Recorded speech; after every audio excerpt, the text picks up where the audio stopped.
പിതാവിൻ്റെയും പുത്രൻ്റെയും പരിശുദ്ധാത്മാവിൻ്റെയും നാമത്തിൽ ആമേൻ.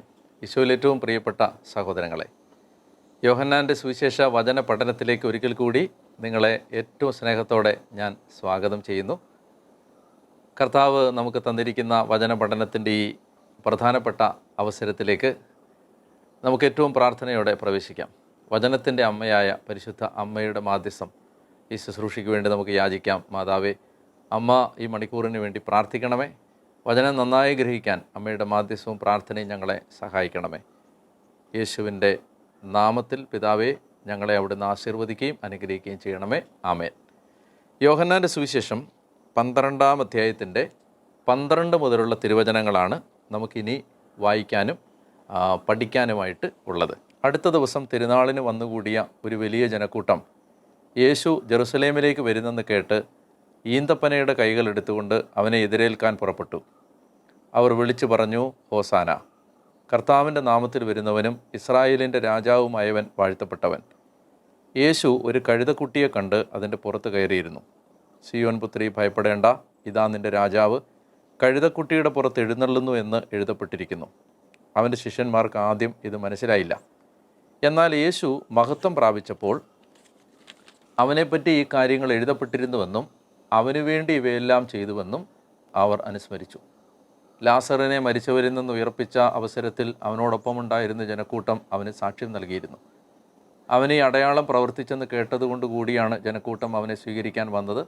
അപ്പോൾ ഫരിസേയർ പരസ്പരം പറഞ്ഞു, നമുക്കൊന്നും ചെയ്യാൻ സാധിക്കുന്നില്ലെന്ന് കാണുന്നില്ലേ? നോക്കൂ, ലോകം അവൻ്റെ പിന്നാലെ പോയി കഴിഞ്ഞു. നമ്മൾ തൈലാഭിഷേകം വായിച്ചു. മറിയം യേശുവിൻ്റെ പാദാന്തികത്തിൽ അവളുടെ ഏറ്റവും വിലപ്പെട്ട തൈലം കൊണ്ട് അഭിഷേകം ചെയ്യുകയും അങ്ങനെ കർത്താവ് അതിനെ പ്രശംസിച്ചു. സുവിശേഷം പ്രഘോഷിക്കപ്പെടുന്ന എല്ലായിടത്തും അവളെക്കുറിച്ചുള്ള ഓർമ്മകൾ പ്രഘോഷിക്കപ്പെടും എന്ന് യേശു അരുളി ചെയ്യുകയും ചെയ്തു. അതിനുശേഷം നമ്മൾ ഇനി വായിക്കുന്നതാണ് ജെറുസലേമിലേക്കുള്ള യേശുവിൻ്റെ രാജകീയ പ്രവേശനം. ഓശാന തിരുനാളിൻ്റെ ഈ ഒരു വായന നമ്മൾ ഒത്തിരി ധ്യാനിച്ചിട്ടുണ്ടെങ്കിലും നമ്മൾ സാധാരണ ശ്രദ്ധിക്കാൻ ഇടയില്ലാത്ത ചില സൂചനകൾ ഞാൻ ചൂണ്ടിക്കാണിക്കാൻ ആഗ്രഹിക്കുകയാണ്. ഒന്നാമത്തേത്, കർത്താവ് ഈശോ മിശിഹ ജെറുസലേമിലേക്ക് പ്രവേശിക്കുമ്പോൾ അവർ ഈന്തപ്പനയുടെ കൈകൾ എടുത്തുകൊണ്ടാണ് അവനെ എതിരേൽക്കുന്നത്. എന്താണ് ഈന്തപ്പനകൾ സൂചിപ്പിച്ചത്? ഈന്തപ്പന യഹൂദൻ്റെ മനസ്സിന് വിമോചനത്തിൻ്റെ പ്രതീകമായിരുന്നു. യൂദാസ്, സൈമൺ മക്കബായരൊക്കെ വിജയം നേടുമ്പോൾ നമ്മൾ വായിക്കുന്നുണ്ട്, ഈന്തപ്പനകളുമായി വിജയാഹ്ലാദത്തിൽ പങ്കുചേരുന്ന ജനം. അപ്പോൾ യഹൂദന് ഈന്തപ്പനകൾ ലിബറേഷൻ്റെ അടയാളമായിരുന്നു. അപ്പോൾ ആ ഈന്തപ്പനകൾ ദൈവം തങ്ങളെ വിമോചിപ്പിക്കും എന്നതിൻ്റെ അടയാളങ്ങൾ ഉയർത്തിപ്പിടിച്ചുകൊണ്ടാണ് അവർ യേശുവിനെ വരവേൽക്കുന്നത്. എനിക്ക് നിങ്ങളെ ഓർമ്മിപ്പിക്കാനുള്ള പ്രധാനപ്പെട്ടൊരു കാര്യം, നമ്മുടെ രക്ഷയുടെ വിമോചനത്തിൻ്റെ അടയാളങ്ങൾ ഉയർത്തി കാണിക്കുന്നതിന് നമുക്കെപ്പോഴും സജീവമായ ഒരു ശ്രദ്ധ ഉണ്ടാവണം. ഈ യഹൂദന്മാർ തങ്ങളെ ദൈവം വിമോചിപ്പിക്കും എന്ന പ്രത്യാശയിലാണ് യേശുവിനെ ദേവാലയത്തിലേക്ക്, നഗരത്തിലേക്ക് വരവേൽക്കുന്നത്. അവർക്ക് കൃത്യമായ ഒരു പ്രതീക്ഷ മാത്രമാണുള്ളത്, അല്ലാതെ വിമോചനം അവർ കണ്ടിട്ടില്ല. വിമോചിപ്പിക്കുമോ എന്ന് ഉറപ്പില്ല, പക്ഷെ അവർ പ്രതീക്ഷിക്കുന്നു. രക്ഷ കിട്ടുമെന്ന പ്രതീക്ഷയിൽ അവർ ആ രക്ഷയുടെ അടയാളമായ ഈന്തപ്പനകൾ ഉയർത്തി യേശുവിനെ വരവേൽക്കുന്നു. ഞാനൊന്ന് ചോദിക്കട്ടെ, അങ്ങനെയാണെങ്കിൽ രക്ഷ കിട്ടി എന്ന് ഉറപ്പുള്ള നമ്മൾ ആ രക്ഷയുടെ അടയാളങ്ങളെ എത്രയധികം ഉയർത്തിപ്പിടിക്കേണ്ടതുണ്ട്. ഒരു കുരിശ് പിടിക്കുന്നത് അഭിമാനമായി കരുതാനും, അതുപോലെ തന്നെ ഞങ്ങൾ വിശ്വാസികളാണ് എന്ന് പറയുന്നതിനകത്ത് അഭിമാനം കണ്ടെത്താനും, നിങ്ങളുടെ ഓഫീസ് ടേബിളിൻ്റെ മുകളിൽ നിങ്ങൾ വിശ്വാസിയാണ് എന്ന് സൂചിപ്പിക്കുന്ന വിധത്തിൽ ഒരു ബൈബിൾ സൂക്ഷിക്കാനും, നിങ്ങൾ പോകുന്ന ഇടങ്ങളിലൊക്കെ വിശുദ്ധ വേദപുസ്തകം കൊണ്ടു നടക്കാനും ഒക്കെ ഒരു ചെറിയ ഇൻവിറ്റേഷൻ, ക്ഷണം ഈ വചനം നമുക്ക് നൽകുന്നുണ്ട്. ഈന്തപ്പനകൾ ഉയർത്തി അവർ യേശുവിനെ എതിരേറ്റു. നമ്മുടെ വാക്കുകളും പ്രവൃത്തികളും എല്ലാം തന്നെ ഒരു പരാജിതൻ്റെ ഭാഷയാവരുത്, തോറ്റവൻ്റെ ഭാഷയാവരുത്. നമ്മൾ വിജയിച്ചൊരു ജനമാണ്, നമ്മൾ വീണ്ടെടുക്കപ്പെട്ടൊരു ജനമാണ്. കുരിശിൽ യേശു നമുക്കെതിരെ നിന്ന് എല്ലാറ്റിനെയും പരാജയപ്പെടുത്തിയ ഒരു ജനമാണ് നമ്മൾ. ആ വിജയ പ്രഖ്യാപനങ്ങൾ നമ്മുടെ നടപ്പിലും ഇരിപ്പിലും നോട്ടത്തിലും വാക്കുകളിലും നിലപാടുകളിലും എല്ലാം ഉണ്ടാകേണ്ടതുണ്ട്. ആ വിജയപ്രഖ്യാപനം. അപ്പോൾ പരാജയപ്പെട്ടു, തോറ്റുപോയി, നശിച്ചുപോയി, തകർന്നുപോയി എന്ന് ചിന്തിക്കുന്ന ഒരു ജനതയുടെ നടുവിൽ വിജയിച്ചവൻ്റെ ശരീരഭാഷയാണ് വിശ്വാസിയുടെ ശരീരഭാഷ.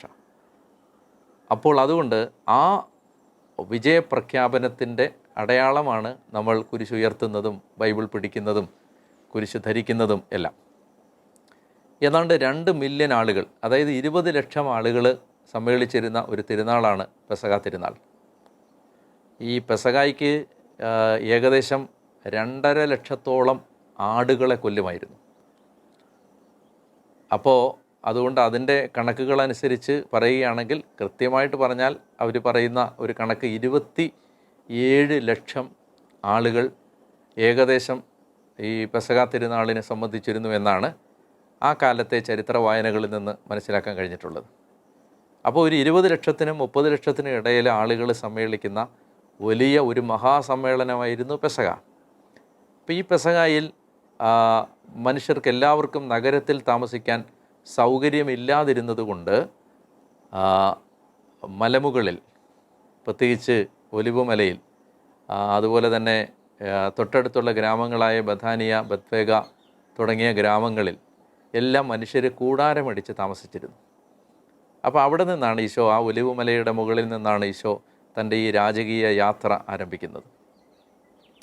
ഇവിടെ വിമോചനം പ്രതീക്ഷിച്ചിരുന്ന ജനം യേശുവിനെ എതിരേറ്റു. അവർക്ക് ഒരുപാട് സന്തോഷമുണ്ടായി. അവർ യേശുവിനെ വരവേറ്റ് കൊണ്ടുവരുന്നത് റോമൻ ആധിപത്യത്തിൽ നിന്ന് തങ്ങളെ ഇവൻ മോചിപ്പിക്കും എന്ന ധാരണയിലാണ്. എന്നാൽ നിങ്ങൾ പ്രതീക്ഷിക്കുന്ന വിധത്തിലുള്ള ഒരു വിമോചകനല്ല ഞാൻ എന്ന് യേശു അവരോട് പ്രഖ്യാപിക്കുന്നത് യേശു സഞ്ചരിച്ച വാഹനമാണ് അത് പ്രഖ്യാപിച്ച അടയാളം. പക്ഷേ അവർ യഥാർത്ഥത്തിൽ ഈ കഴുതയെ ശ്രദ്ധിക്കുന്നതിന് പകരം അവർ തീർച്ചയായിട്ടും യേശുവിനെ ശ്രദ്ധിച്ചു എന്നതുകൊണ്ട് അവർ ആ സിമ്പൽ, ആ അടയാളത്തെ ഗൗരവമായി എടുത്തില്ല.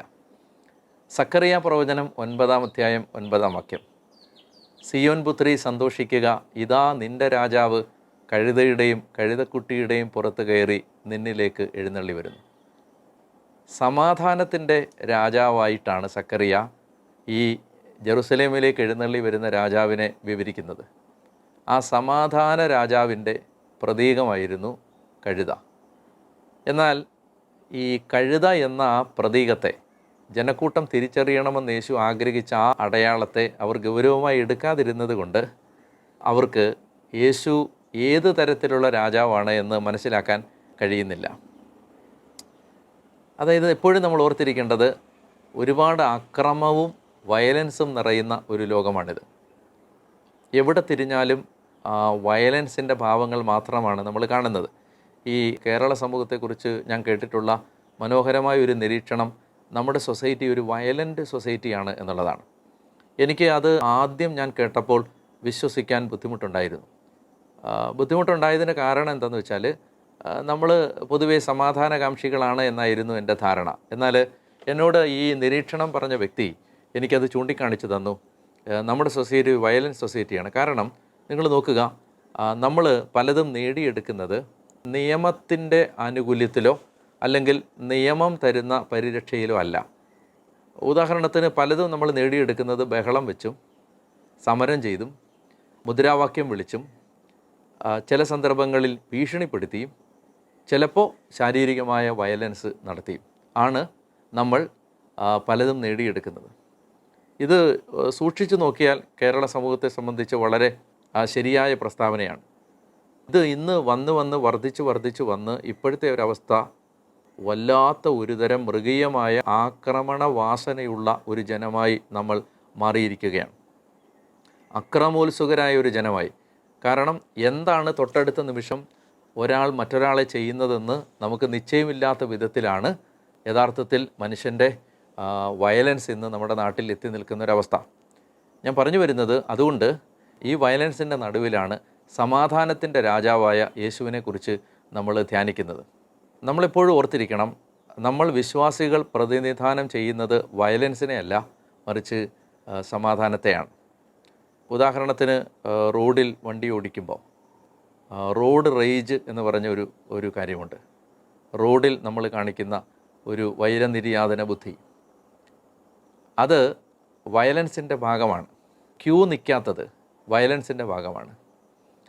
എവിടെയെങ്കിലും ഏതെങ്കിലും കാര്യത്തിന് നമ്മൾ VIP പരിഗണന നേടി നമ്മൾ മറ്റുള്ളവരുടെ അവകാശങ്ങൾക്ക് മീതെ നമ്മുടെ അവകാശങ്ങളെ പ്രതിഷ്ഠിക്കുന്നത്, അല്ലെങ്കിൽ പെട്ടെന്ന് ആനുകൂല്യങ്ങൾ വയലൻസിൻ്റെ ഭാഗമാണ്.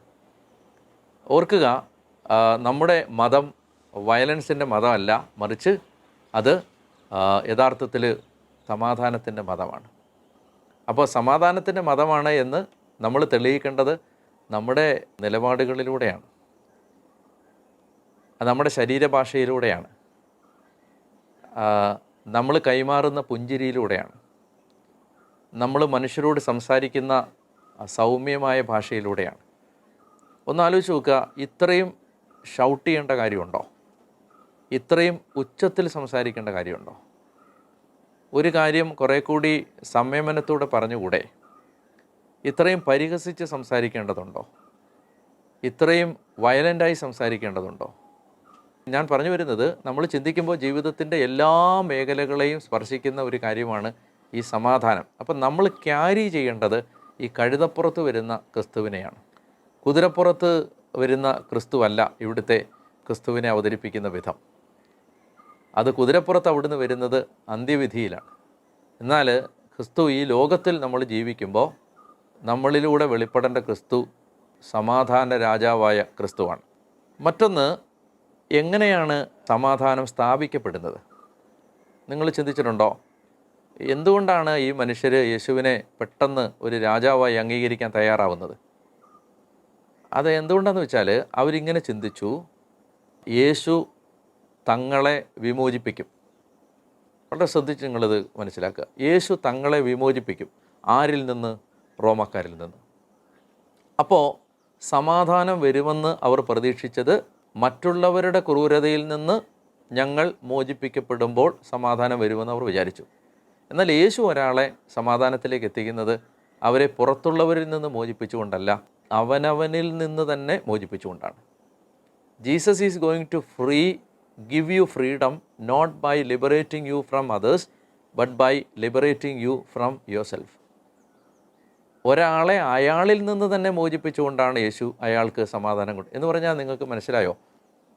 അതായത് യഥാർത്ഥത്തിൽ നമ്മുടെ സമാധാനം നഷ്ടപ്പെടുത്തുന്നത് ചുറ്റുമുള്ളവരാണെന്നാണ് നമ്മൾ വിചാരിച്ചിരിക്കുന്നത്. യഥാർത്ഥത്തിൽ നമ്മുടെ സമാധാനം കളഞ്ഞത് മുഴുവൻ നമ്മുടെ ചുറ്റും നിന്നവരല്ല, നമ്മൾ തന്നെയാണ്.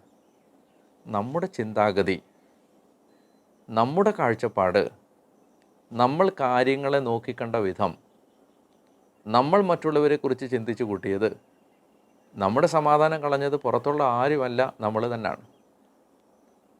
ഒരാൾ രാവിലെ എഴുന്നേറ്റ് ഇങ്ങനെ തന്നോട് തന്നെ പറയും, ജോസഫ്, ഇന്നത്തേക്ക് വേണ്ടിയുള്ള നിൻ്റെ ഡീൽ എന്താണ്?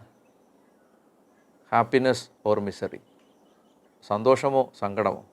എന്നിട്ട് അയാളോട് തന്നെ പറയും, ജോസഫ്, ഇന്നത്തേക്ക് വേണ്ടിയുള്ള നിൻ്റെ ഡീല് സന്തോഷം. വർഷത്തിലെ 365 ദിവസവും അയാൾ തന്നോട് തന്നെ പറയും, എന്നോട് ചെയ്യുന്ന ഡീല് ഇന്ന് ഞാൻ സന്തോഷവാനായിരിക്കും എന്നുള്ളതാണ്. ഇത് വെളിയിലുള്ള ഒരാളല്ല നമ്മുടെ സമാധാനത്തെ നിർണ്ണയിക്കുന്നത്. അപ്പം നമ്മളെ നമ്മളിൽ നിന്ന് മോചിപ്പിക്കേണ്ടതുണ്ട്. നമ്മുടെ പിടിവാശികളിൽ നിന്ന്, നമ്മുടെ ദുരാഗ്രഹങ്ങളിൽ നിന്ന്, നമ്മുടെ തിന്മ നിറഞ്ഞ മോഹങ്ങളിൽ നിന്ന്, നമ്മുടെ അശുദ്ധികളിൽ നിന്ന്, നമ്മുടെ ആസക്തികളിൽ നിന്ന്, നമ്മെ ഭരിച്ചുകൊണ്ടിരിക്കുന്ന തിന്മയുടെ രാജാക്കന്മാരിൽ നിന്ന് നമ്മളെ യേശു മോചിപ്പിക്കുമ്പോഴാണ് യഥാർത്ഥത്തിൽ നമുക്ക് സമാധാനം കൈവരുന്നത്. നമ്മൾ അതുകൊണ്ട് ഈ സമാധാന രാജാവായി എഴുന്നള്ളി വരുന്ന യേശുവിനെ അവർക്ക് മനസ്സിലാകുന്നില്ല.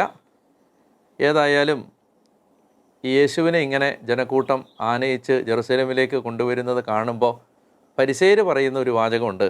ആ വാചകം ഇതാണ്, നോക്കുക, നമുക്കൊന്നും ചെയ്യാൻ കഴിയില്ല, ലോകം അവൻ്റെ പിന്നാലെ പോയി കഴിഞ്ഞു. സത്യത്തിൽ യോഹന്നാൻ്റെ സുവിശേഷത്തിൽ യഹൂദന്മാർ പറയുന്ന പല കാര്യങ്ങളും അവരുദ്ദേശിക്കുന്ന അർത്ഥത്തിലല്ലെങ്കിലും അത് നിറവേറുകയാണ്. ഉദാഹരണത്തിന് കയ്യാപ്പാസ് പറഞ്ഞു, എല്ലാവർക്കും വേണ്ടി ഒരുവൻ മരിക്കുന്നത് നല്ലതാണ്. എല്ലാവരുടെയും പാപങ്ങൾക്ക് വേണ്ടി യേശു മരിച്ചു എന്നാണ് അതിൻ്റെ അർത്ഥം.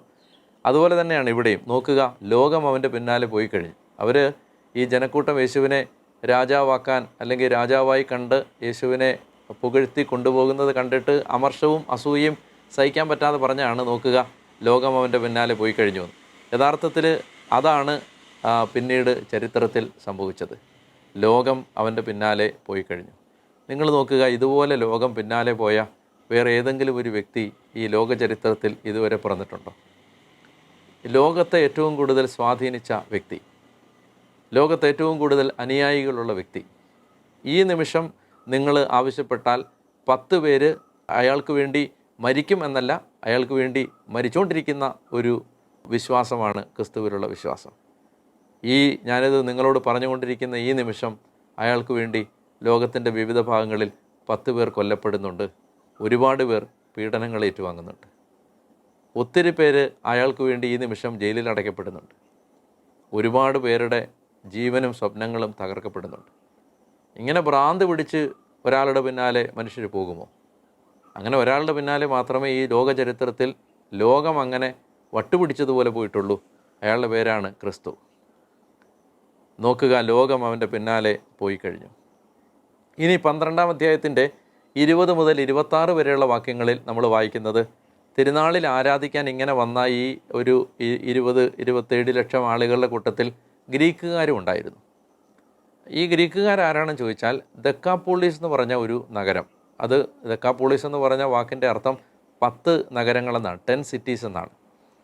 അപ്പോൾ ഈശോ അവിടെ പോയിട്ടാണ്, നിങ്ങൾക്കറിയാം, നിങ്ങൾ ഓർക്കുന്നുണ്ടാവും, പിശാച് ബാധിതനെ, ലെഗിയോൻ ആവേശിച്ചിരുന്നവനെ യേശു സുഖപ്പെടുത്തുന്നത് ഈ ദക്കാപ്പോളിസിൽ ചെന്നാണ്. അവൻ ദക്കാപ്പോളിസിൽ ചെന്നാണ് പിന്നീട് പ്രസംഗിക്കുന്നത്. അത് മാത്രമല്ല, ഈശോ അപ്പം വർദ്ധിപ്പിക്കുന്നൊരു സംഭവം നിങ്ങൾ ഓർക്കുന്നുണ്ടാവും. 4000 പേർക്ക് അപ്പം വർദ്ധിപ്പിക്കുന്ന സംഭവം, അതും ചെയ്യുന്നത് ഈ ദക്കാപ്പോളിസിൽ വെച്ചാണ്. അപ്പോൾ ഞാൻ പറഞ്ഞു വരുന്നത്, ദക്കാപ്പോളിസിൽ യേശു നേരത്തെ പോയിട്ടുണ്ടായിരുന്നു. അപ്പോൾ അങ്ങനെ യേശുവിൽ വിശ്വസിക്കുന്ന ഒരുപാട് ആളുകൾ ദക്കാപ്പോളിസിലുണ്ടായിരുന്നു. അപ്പോൾ അവരാണ് ഈ ഗ്രീക്കുകാരെന്ന് പറയുന്ന ആളുകൾ. ഗ്രീക്കുകാർ താമസിച്ചിരുന്ന സ്ഥലമാണത്. അപ്പോൾ ആ ഗ്രീക്കുകാർ തിരുനാളിന് ആരാധനയ്ക്ക് വന്നിട്ടുണ്ടായിരുന്നു. അവർ ഈ ഫിലിപ്പോസിൻ്റെ, ബെത്സൈദയിൽ നിന്നുള്ള ഫിലിപ്പോസിൻ്റെ അടുത്ത് ചെന്ന് ഫിലിപ്പോസിനോട് പറഞ്ഞു, ഞങ്ങൾ യേശുവിനെ കാണാൻ ആഗ്രഹിക്കുന്നു. ഫിലിപ്പോസും അന്ത്രയോസും കൂടി, ഈ ഫിലിപ്പോസും അന്ത്രയോസും കൂടിയുള്ള ഒരു കൂട്ടുകെട്ട് നിങ്ങൾക്ക് ഓർമ്മയുണ്ടാവും. അപ്പം വർദ്ധിപ്പിക്കുന്ന സമയത്ത് ഫിലിപ്പോസും അന്ത്രയോസുമാണ് അവിടെയുള്ളത്, നിങ്ങൾക്ക് ഓർമ്മയുണ്ടെന്ന് വിചാരിക്കുന്നു. അപ്പോൾ ഇവർ രണ്ടും ഈ അപ്പസ്തോലന്മാർക്കിടയിലെ ചെറിയ ചെറിയ കൂട്ടുകെട്ടുകളാണ്. പത്രോസ്, യാക്കോബ്, യോഹന്നാൻ, ഫിലിപ്പോസ്, അന്ത്രയോസ്, ഇവർ കൂട്ടുകാരാണ്. അപ്പോൾ ഫിലിപ്പോസ് ചെന്നിട്ട് തൻ്റെ ആത്മസുഹൃത്തായ അന്ത്രയോസിനോട് ഈ വിവരം പറഞ്ഞു. അന്ത്രയോസ് ചെന്ന് യേശുവിൻ്റെ അടുത്ത് ചെന്നിട്ട് പറഞ്ഞു. അപ്പോൾ ഗ്രീക്കുകാർ നിന്നെ കാണാൻ ആഗ്രഹിക്കുന്നു, ഇതാണ് യേശുവിനോട് പറയുന്നത്. അപ്പോൾ ഇതിന് യേശു പറയുന്ന മറുപടി വളരെ കൗതുകകരമാണ്. കർത്താവ് പറയുകയാണ്, മനുഷ്യപുത്രൻ മഹത്വപ്പെടാനുള്ള സമയമായിരിക്കുന്നു.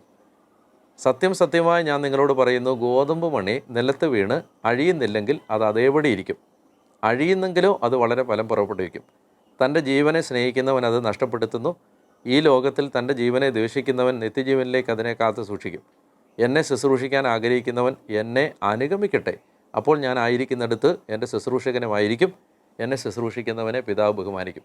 അതായത് പറഞ്ഞുകൊണ്ടിരിക്കുന്നത് ഇതാണ്, ഈ യേശുവിനെ കാണാൻ ആഗ്രഹിക്കുന്നു എന്ന് പറയുമ്പോൾ യേശു പറയുന്ന മറുപടി എന്ന് പറഞ്ഞാൽ, ഗോതമ്പ് മണി നിലത്ത് വീണ് അഴിയുന്നില്ലെങ്കിൽ അത് അതേപടി ഇരിക്കും, അഴിയുന്നെങ്കിലോ ഫലം പുറപ്പെടുവിക്കും.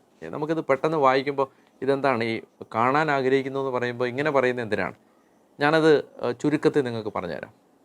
അതായത് ഇവർ യഥാർത്ഥത്തിൽ യേശുവിനെ കാണാൻ ആഗ്രഹിക്കുന്നു എന്ന് പറഞ്ഞാൽ, യേശുവിനെ കാണുന്നതിനകത്തൊരു സന്തോഷമുണ്ട്, യേശുവിനെ കാണുന്നതിനകത്തുള്ളൊരു സന്തോഷം. ഉദാഹരണം പറഞ്ഞാൽ, പാഷൻ ഓഫ് ക്രൈസ്റ്റ് മൂവി ഇറങ്ങുന്നു, അത് കാണാൻ എത്രയോ പേർക്ക് സന്തോഷമാണ്. പക്ഷേ യേശു പറയുന്നത്, നിങ്ങളെന്നെ കാണാൻ വരേണ്ടവരല്ല, നിങ്ങൾക്ക് എന്നെ അനുഗമിക്കാൻ പറ്റുമോ? എന്നെ അനുഗമിക്കുന്നിടത്ത്, എന്നെ അനുഗമിക്കുന്നവൻ ഞാൻ ആയിരിക്കുന്നിടത്ത് എത്തിച്ചേരും. എന്നെ അനുഗമിക്കുന്നവൻ, എന്നെ ശുശ്രൂഷിക്കാൻ ആഗ്രഹിക്കുന്നവൻ എന്നെ അനുഗമിക്കട്ടെ, അവനെ ഞാൻ ആയിരിക്കുന്നിടത്ത് അവനുമായിരിക്കും, അവനെ പിതാവ് ബഹുമാനിക്കും. എന്ന് പറഞ്ഞാൽ എന്നെ കാണാൻ വരിക എന്നുള്ളതല്ല വലിയ കാര്യം, നിങ്ങൾക്ക് എൻ്റെ കൂടെ വരാമെന്നുള്ളതാണ്. കാണാൻ വരുന്നവരെ യേശു വിളിക്കുന്നത് കൂടെ യാത്ര ചെയ്യാനാണ്. ഇനി കൂടെ യാത്ര ചെയ്യുമ്പോൾ പ്രശ്നമുണ്ട്. കൂടെ യാത്ര ചെയ്യുന്നത് ഗോതമ്പ് മണി നിലത്ത് വീണ് അഴിയുന്നത് പോലൊരു യാത്രയാണ്, സ്വയം ഇല്ലാതാവുന്നൊരു യാത്രയാണ്, സ്വയം ഇല്ലാതായി ഫലം പുറപ്പെടുവിക്കുന്ന ഒരു യാത്രയാണ്. അതായത് ഭക്തരെ യേശു ശിഷ്യരാകാൻ ക്ഷണിക്കുകയാണ്. ദർശന ഭാഗ്യം, ദർശനം അല്ലേ, അങ്ങനെ നമ്മൾ ഒരു വാക്ക് കേട്ടിട്ടില്ലേ? അതായത് ഞാൻ ആ പേര് പറയുന്നില്ല, ഒരു പ്രത്യേക ഡേറ്റിയുടെ പേര് പറഞ്ഞിട്ട് ആ ദർശനം കിട്ടി. ക്രിസ്തു ദർശനം തരാൻ വരുന്ന ആളല്ല.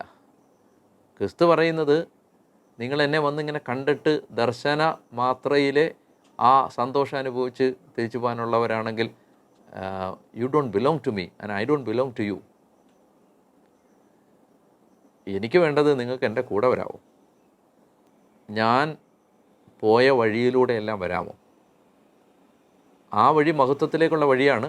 ആ വഴി എന്ന് പറഞ്ഞാൽ നിലത്ത് വീണ് അഴിഞ്ഞ് ഇല്ലാതായി അനേകർക്ക് ഫലമുണ്ടാവുന്ന വഴിയാണ്. എന്ന് പറഞ്ഞാൽ ഈ സ്വീകരിക്കാൻ വേണ്ടി യേശുവിനെ സമീപിക്കുന്നവരിൽ നിന്ന് സ്വയം നൽകാൻ വേണ്ടി യേശുവിനെ സമീപിക്കുന്നവരിലേക്കുള്ള ഒരു ദൂരം താണ്ടാനുള്ള വിളിയാണ് ഈ ഭാഗം നമ്മളോട് പറയുന്നത്. യോഹന്നാൻ്റെ സുവിശേഷത്തിലെ ഓരോ എപ്പിസോഡും സമ്പൂർണ്ണ സമർപ്പണത്തിലേക്ക് നമ്മളെ വിളിക്കുന്ന എപ്പിസോഡാണ്. കാണാൻ വന്നവർ കൂടെ പോകുന്ന അവസ്ഥയിൽ വന്ന് കാണുക എന്ന് പറഞ്ഞ് 2 ശിഷ്യന്മാരെ കൂടെ കൊണ്ടുപോയത് നിങ്ങൾ ഓർക്കുന്നില്ലേ? കാണാൻ വരുന്നവരെ തൻ്റെ സ്വന്തമാക്കി കൂടെ കൂട്ടുന്ന വലിയ ഒരു സമ്പൂർണ്ണ സമർപ്പണത്തിൻ്റെ വിളിയാണ് ക്രിസ്തീയ ശിഷ്യത്വത്തിൻ്റെ വിളിയെന്ന് യേശു ഒരിക്കൽ കൂടി നമ്മളെ ഓർമ്മിപ്പിക്കുകയാണ്. നിങ്ങളെ കർത്താവ് പ്രത്യേകം അനുഗ്രഹിക്കട്ടെ എന്ന് ഞാൻ പ്രാർത്ഥിക്കുന്നു. നിങ്ങളുടെ ഈ വചന പഠനത്തിന് കാണിക്കുന്ന താല്പര്യം ശ്രദ്ധേയമാണ്. കർത്താവ് ഒത്തിരി നിങ്ങളെ അനുഗ്രഹിക്കട്ടെ. എനിക്ക് വേണ്ടിയും പ്രാർത്ഥിക്കണം. കർത്താവിൻ്റെ കൃപ നിങ്ങളോട് കൂടെ ഉണ്ടായിരിക്കട്ടെ. ആമേൻ.